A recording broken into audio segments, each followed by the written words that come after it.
Hello. Hi. Welcome to the Daily Bible Reading Show. Feeling kind of lazy today because it's Friday. It's going to be the weekend. So I'm going to read you something I've already written many years ago. So I'm just going to read it out. It's based on Isaiah chapters 3 to 4, and it's called The Gates of Zion. Gates of Zion. Here it is. In this week's study of Isaiah chapters 3 to 4, we find God speaking to the men and women of Zion, confronting each gender with their respective struggles and sins in terms that each could understand. It was picture language, of course. As much of what God said to the men applied to the women as well, and vice versa. But as we learned in the previous chapters of Isaiah, identifying the idols of our hearts, the things which draw us away from a loving God, it's a very tricky thing and it's a very painful thing. How does God do this? Well, what God does is He speaks into our deepest and our darkest fears. In this passage, we keep meeting a phrase, in that day. God says, in that day of judgment, God will pour out His anger on our sin. It's a day when our deepest fears become reality.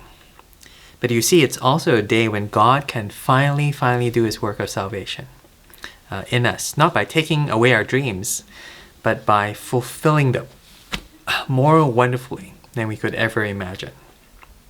So, the first heading is when men are no longer men. So that's the first heading. What is the nightmare scenario for men? It is to lose control. Men are terrified of looking weak, of looking incompetent. Even when we know we are not up to the job, we put on a show or we pass the buck to someone else under the guise of being very humble. You see, the deepest worry of every man, it's not losing his job, it's not losing his money. The nightmare is actually to have that job that comes with all the perks, the car, the office, the business cards. You have that job, but you are absolutely useless at that job. So you walk down the halls and everyone is kowtowing to you, calling you sir, calling you mister. But behind your back, they think you're an idiot. And they make fun of you because of your job that you don't deserve. Isaiah chapter 3 begins with God stripping this city of all its men, all its strong men, all its influential men, all its political leaders, all the intelligentsia, the smart people, and He leaves behind the children. He says, I will make boys their princes. Infants shall rule over them, babies. There's that movie Baby Boss. That's what He's saying, verse 4. But by this, Isaiah does not mean, kids and teenagers are going to rule the city. No, what he means that childish men are going to rule the city. Men who are only good at pointing out other people's problems. They can never find the solutions themselves. Men who are only concerned with their own needs and not the needs of others. Isaiah gives us a picture and a dialogue between two such men, and this is verse 6. For a man will take hold of his brother in the house of his father, saying, you have a cloak, you shall be our leader. And this heap of ruins shall be under your rule. In that day he will speak out, saying, I will not be a healer. In the house there is neither bread nor cloak. You shall not make me a leader of the people. Now, here are two brothers. They're living in their dad's house, and they're shifting. They're shifting responsibility to one another. You deal with the mess, one says. No, it's not my mess. You take care of it. The other replies, and look at the reasons why. The first guy says to his brother, you have a cloak. What he's saying is, you look like a boss. You have the cloak of a boss, like the jacket or the tie, that kind of thing. A lot of us do this even now. We know it's superficial, to choose our leaders based on appearances. But we still want a pastor with a PhD. We still want a CEO who went to Cambridge. We want a guy with the cloak. But then look at the brother's response. In my house, there is neither bread nor cloak. what he's saying? It's saying, I'm not qualified, which sounds very humble. I can't do this job. But in reality, he's telling his brother that he needs a real job. He doesn't have bread. He doesn't have a real job that will pay him enough to feed himself bread. He's got his own problems and he doesn't have time to solve the problems of others. That's what he's saying. So here is a kind of judgment, a picture of judgment on men. And it's not fire, it's not brimstone, it's worse than that. It's the loss of control. It's that frustration of only being able to see the problems but never being able to see the solution. It's that dreadful feeling of uselessness and worthlessness that makes you feel less than a man. That's God's judgment on these men. He strips them of their manhood. And the question is, why? We can understand judgment as wrath, as anger, as pain, though you might disagree with that. At least, that kind of judgment, that makes sense. But why does God judge these men in this very strange way, stripping away their manhood? Because sin means stripping away God of his godhood. This is verse 8. For Jerusalem has stumbled and Judah has fallen because their speech and their deeds are against the Lord, defying his glorious presence. For the look on their faces bears witness against them. They proclaim their sin like Sodom. They do not hide it. Woe to them, for they brought evil on themselves. The expression in verse 9, the look on their faces, is similar to when we say in Cantonese, "bei min." You give face, "bei min." That is, these men were giving face to one another, they were bei min to one another, acknowledging their status, each other's accomplishments, but they do that while ignoring God. The picture here is of men and women sinning against God, but more than that, living their lives independently from God. They couldn't care less what God thought of their deeds, of their actions. Here it says they proclaim their sin like Sodom. They do not hide it. This is the essence of sin. It's rebellion. God is not my boss. It's not my ruler. God has no say. He has no significance. He has no control over my life. I hope you realize that when sin is defined in this way, it doesn't just mean that you're doing bad things, like you're stealing, you're lying, you're killing someone. But this means we can look very, very respectable on the outside while rebelling against God on the inside, in our hearts. Sin means I call the shots. I'm the boss of me. God says one day he will remove all the men of influence. He'll expose sin for what it is. It's that futile attempt of setting ourselves up as mini gods. If you look back to the list of leaders in the beginning of the chapter, you see there among the elders, among the leaders, you see also the soothsayer and the clever enchanter, meaning the men that people in Jerusalem looked up to for leadership. They looked to them for inspiration. They're not just the strong, the smart, the sexy people. They're looking at pagan worshippers who led God's people away from God. Such that when God finally removes these men from leadership, it never crosses their minds to turn to God. What do? They turn to one another. They don't turn to God when the idols are taken away. They turn towards one another. The man says to his brother, you take their place. The men, they still want to be in control.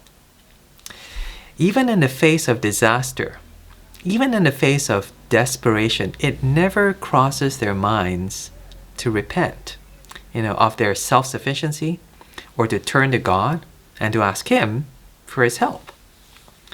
Man's desire is to dominate at all costs. They must always have the remote control, even though they can never decide what's good on TV. They must keep driving on at full speed ahead, even though the GPS is saying you're going the wrong way. God says to these childish men, one day you will be stripped of your dominion because it is God who gave you that dominion in that first place. It is God who entrusted that dominion into your hands, not for personal gain, not for personal glory, but for God's glory. And one day, even the most stubborn man will have to acknowledge that he is not God. He's not the boss of it all. Only God is. Man's desire is always to dominate, but next, Isaiah speaks to the girls, speaks to the women, whose deepest desire is to be, well, desired. This is the second point, when women are no longer women. And let me see, this is verse 16. The Lord said, because the daughters of Zion are haughty and walk with outstretched necks, glancing wantonly with their eyes, mincing along as they go, tinkling with their feet. Therefore the Lord will strike with a scab the heads of the daughters of Zion, and the Lord will lay bare their secret parts. Now, if every man wants to be the boss, Isaiah reveals to us that every woman wants to be beautiful. If the worst nightmare for man is that one day he will lose all control over his life, then the deepest fear for any woman is that one day she will no longer be loved. God says to the women of Zion that day will come when you will be stripped of all your articles of beauty. Why? Because for these women, it wasn't enough to be beautiful. They wanted to be noticed. Or put it another way, beauty was no longer the end, but a means to an end. Everything about the way they dressed, even the way they walked, said, look at me, look at me, look at me. The women of Zion used their feminine beauty as a tool to gain prominence, to gain attention, even to gain worship. Verse 18. In that day, the Lord will take away the finery of the anklets, the headbands and the crescents, the pendants, the bracelets and the scarves, the headdresses, the armlets, the sashes, the perfume boxes and the amulets, the signet rings and the nose rings, the festal robes, the mantles, the cloaks, the handbags, the mirrors, the linen garments, the turbans, and the veils. Now, the application of these verses is not women can't wear makeup or girls can't wear jewelry or nice clothes. That's not the point. Please don't quote me saying Calvin taught us that all girls must only buy the cheapest, most worn out and tatty clothes from second-hand shops. Maximum 3.99 pounds. That is not the application of these verses. Please do not quote me on that. Why does God say that one day He's going to throw out your entire wardrobe? And let's face it, it's a pretty long and extensive list that we have here. Many of you girls have these very things at home. And in your mind, you might be going, no, my Prada shoes. Nothing is left out of this list, as if to say every single thing will go. Now, why does God say this? Why does God say you have to throw every single thing out of your cupboard, out of your wardrobe, out of your beauty cabinet thing, container, I don't know, makeup counter? because sisters, as much as you might think that these things make you look more beautiful, they don't. Not in God's eyes.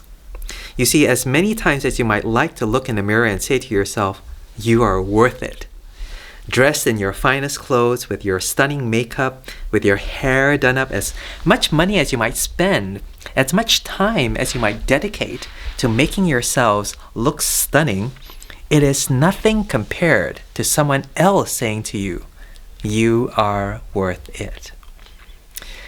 The most beautiful women in the world can be, at the same time, the most insecure. They were the supermodels and catwalk models of their day. These were beautiful women, but it just wasn't enough for them.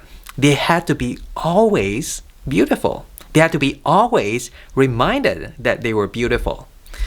And the more attention that they received, the tragic thing was, the less they believed it. That's why they needed all these accessories, the handbags, the perfumes, the scarves, the headbands, the flowing dresses. These accessories became essential. They might have said, I'm worth it to themselves, But in their hearts they were saying, these things tell me that I am worth it. And God says to these women, the day will come when all your articles of beauty will be stripped away. In fact, on this day of judgment, you won't even want to put on your makeup. Rather, you will dress yourselves in sackcloth. This is verse 24. Instead of perfume, there will be rottenness. And instead of a belt, a rope. Instead of a well-set hair, baldness. Instead of a rich robe, a skirt of sackcloth. And branding instead of beauty. Your men shall fall by the sword, and your mighty men in battle. And her gates shall lament and mourn empty. She shall sit on the ground. Beauty becomes meaningless without a beholder. Loveliness is emptiness when there is no one to love. Why are these women of Zion dressed in sackcloth? Why are their heads shaven? It's not because someone took their clothes away and shaved their heads. No, it's because they are mourning. Their men have fallen by the sword. Their husbands have been killed in battle. Isaiah says, her gates shall lament and mourn, meaning the whole city is in mourning. And the entire city has been stripped of its beauty. The entire city is covered in ashes. She is empty. It's a description of hollowness, worthlessness, even meaninglessness. She sits on the ground, lifeless. Isaiah chapter 4, verse 1. And 7 women shall take hold of one man in that day, saying, we will eat our own bread, we will wear our own clothes, only let us be called by your name. Take away our reproach. I know there are guys who read this and go, cool. 2 girls fighting over me, so cool. But in reality, this is tragic, and this is quite frankly humiliating. 7 women, it's not 2 women, 7 women chasing after one man. Say, oh, you can be Monday, Tuesday, Wednesday, Thursday. They don't say to this man, love me, take care of me, protect me. No, these women say, I will take care of myself. I will feed myself, I'll clothe myself. But what they say to this man is, let us be called by your name. In other words, it's a proposal of marriage by 7 women. Now, the guys don't get this. You mention marriage to a guy and he's thinking about how much the wedding is going to cost or how cool it's going to look dressing up like James Bond. No, girls have been thinking, girls, honestly, you think of your wedding day since you were 5 years old. You know what flowers you're going to get, what dress you're going to wear, what color the tablecloth is going to be. And you've thought about the kind of house you're going to live in and how many girls and boys you're going to have as your kids that you're going to raise. Why? Because the deepest desire in a woman is to be desired, is to be cherished, it's to be loved. Here we learn that even in the most desperate of times of judgment, even when the only guy available is a loser who can't provide for these women, who isn't thinking of their well-being but his own selfish gain, these 7 women would rather be loved by a loser of a husband than not to be loved at all. Take away our shame, they say to this one guy. Yet notice as well that earlier, this was the same thing that the man was asking of his brother. He says to the guy, lead us. Take care of this mess. You see, Isaiah, if you see the connection, Isaiah is not describing 2 different nightmares, but he's describing the one and the same. Not 2 situations, but the same worst case scenario, because they lose their identity. They lose their purpose. They lose control. And they come to the point when they recognize that they can't look within themselves, they have to find help that is outside of themselves. Both the men and the women recognize a need that they cannot fill themselves, and they turn to someone outside to fill that need, whether it's for beauty, whether it's for purpose. And it is here that Isaiah speaks of a day, that same day in fact, that these men and women of Zion will finally recognize God as the only one who can give them that significance, that worth, and that affirmation that they're so longing for. And the next point is the branch of the Lord. The branch of the Lord, verse 2. In that day, the branch of the Lord shall be beautiful and glorious, and the fruit of the land shall be the pride and honor of the survivors of Israel. And he who is left in Zion and remains in Jerusalem will be called holy. Everyone who has been recorded for life in Jerusalem, when the Lord shall have washed away the filth of the daughters of Zion and cleansed the bloodstains of Jerusalem by its mist, by a spirit of judgment and by a spirit of burning. So it's still describing Zion as the same place. It's still the same people in Zion, the daughters of Zion, though these are the remains of Jerusalem. They're called survivors of Zion. And it's that same day, the day of the Lord. But something has changed very dramatically. These survivors are now filled with pride. They're filled with honor. The branch of the Lord is described as beautiful. Now, in case you didn't get that, these were the two sins of the men and women back in chapter 3. The men were proud of their strength, and their prowess led them to rebel against God. The women were haughty in their own good looks and their beauty, and they wanted to be worshipped more than they wanted to worship God. But these were the same sins which resulted in judgment on the men, judgment on the women of Zion. And yet, pride and beauty characterize the new community, the new redeemed community of Jerusalem. Now, how can this be so? Because in this city, God is the center of their worship. Verse 5. Then the Lord will create over the whole side of Mount Zion and over her assemblies a cloud by day, and smoke and the shining of a flaming fire by night. For over all the glory there will be a canopy. There will be a booth for shade by day from the heat, and for a refuge and shelter from the storm and rain. This is verses 4 and 5. The word for canopy, or kupa, is the Hebrew word describing a wedding chamber, huppah, or the honeymoon suite, or if you like, so that's the honeymoon suite. While the word booth or Sukkoth means tent, especially reminiscent of the tent of God during the Exodus. We've been reading Exodus and Numbers of Leviticus recently and saw these words, the tent. And here's that dual image of wedding and worship. God comes as the true bridegroom of Zion, and he cleanses her by the spirit of fire and judgment, while clothing her with beauty and righteousness.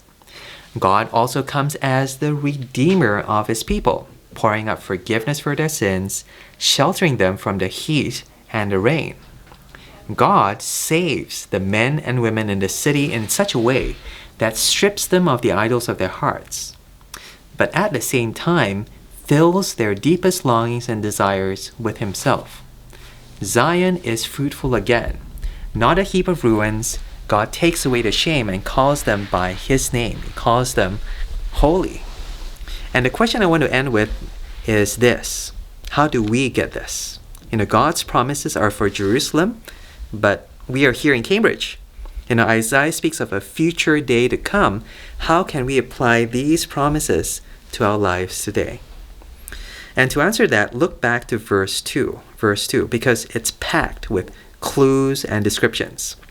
Isaiah calls this new community the branch of the Lord. And that word branch refers to a family tree, meaning that God will raise up a new people. He calls the survivors those who are a remnant, remainers of Jerusalem.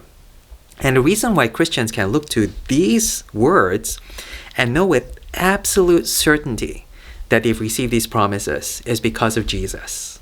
A Jesus who once turned to his disciples and said to them, "You are the branches." You remember that? It was his last conversation with them before going to the cross. Jesus was on this steady course onto the cross, onto his death, where he would be humiliated, he would be despised and rejected. But he wanted his disciples to know that through his death, they would receive life. Through his humiliation, they would receive glory. And Jesus said this is John 15, verse 5, I am the vine, you are the branches. Whoever abides in me and I in him, he it is that bears much fruit. For apart from me, you can do nothing.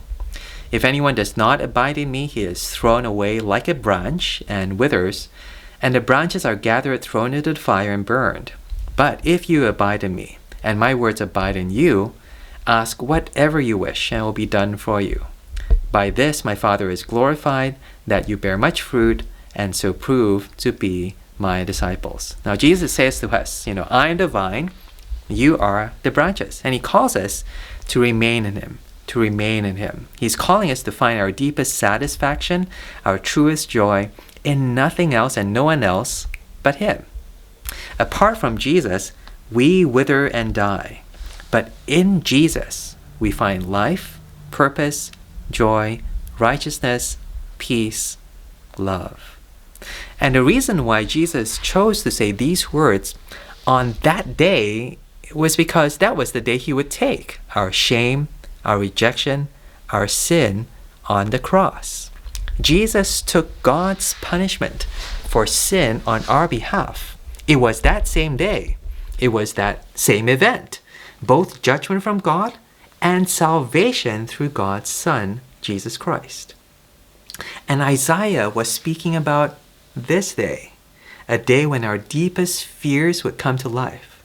God would pour out all his anger of our sin. He will expose all the shame of our sin on this day. Yet Christians know that on this day, Jesus took the penalty of our sin and offers us that forgiveness, that reconciliation, and that life. And that's what we see on the cross. That's why we keep coming back to the cross, to see our sin, to see our God, to see our Savior, Jesus Christ. This is Isaiah 53 and verse 4, and I'll close with these verses. Surely he has borne our griefs and carried our sorrows, yet we esteemed him stricken, smitten by God, and afflicted. But he was pierced for our transgressions. He was crushed for our iniquities. Upon him was the chastisement that brought us peace, and by his wounds we are healed. This is Isaiah chapters 3 to 4, the gates of Zion.